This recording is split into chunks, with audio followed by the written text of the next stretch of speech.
Hello everyone. Welcome back to our Marriage and Emotional Wellness podcast.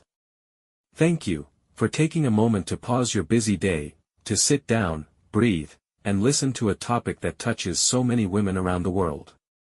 Today, we're exploring a gentle but deeply important question: how do you keep a husband at the age of 50, with grace, with wisdom, and without losing yourself? Because 50 is not just a number. It's a turning point in a man's heart. As men enter their 50s, they become quieter, more reflective, but also more fragile emotionally, sometimes more than they admit. And if we want to keep them, we must first understand what a man truly needs at this age. One of their greatest fears is the fear of aging. Not the wrinkles. Not the gray hair. Not the slower body. What they truly fear is the feeling that they are no longer attractive in their wife's eyes. Many men look in the mirror and see a softer waistline, a little more gray, and they wonder, does she still find me desirable? Does she still look at me the way she used to? They won't say it out loud, but it sits in their heart. Even a small joke like, "You're getting old," or "You're not as strong as before," can cut deeply. But just one gentle gesture, a soft hug from behind, or a quiet whisper, "You still look handsome," can rebuild their confidence instantly. They don't want to be young again. They just want to still feel seen. Another thing they need is respect. Not praise. Not flattery. Just respect. At 50, a man doesn't fear hardship. He only fears being looked down on. For example, when he suggests something at home, and his wife replies instantly, "That won't work," or "I already know what to do." That small moment can make him feel invisible. In his own house, many men don't argue. They simply withdraw. What they truly want is to feel valued, to feel like their voice still matters. And at this age, they crave peace. Real, quiet peace. After decades of working, carrying financial pressure, taking responsibility for the family, they no longer want to come home to another battle. Sometimes, just a softer tone is all they need. They also want to feel useful, to feel like they still contribute. When a man feels unnecessary, he may drift emotionally, not because he wants someone else, but because he wants to feel important again.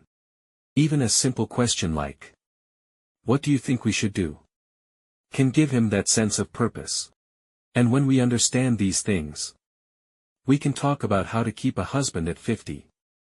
With kindness and emotional intelligence. One of the most powerful ways is to respect his feelings. Really listen. When he shares something, no judgment. No interrupting. Just presence. If he repeats old stories, instead of saying, "I've heard this before," try saying, "That must have been hard for you." Or, "I understand why you felt that way." It opens his heart instantly. Another way is to keep your feminine softness. Not by trying to be 20 again, but by being graceful, calm, gentle. Sometimes it's the little things: a warm dinner, a tidy corner, a quiet smile when he arrives home, a calm voice instead of tension. These small gestures stay in a man's heart. Be his companion, not his judge. Ask him, softly, "Was today stressful for you?" Or, "Is there something on your mind lately?" Most men at 50 open up easily when they feel safe. Give him his personal space too. At this age, men treasure small moments alone, reading the news, fixing something, meeting a friend. Don't question him with, "Where are you going? Who are you with?" Let him breathe.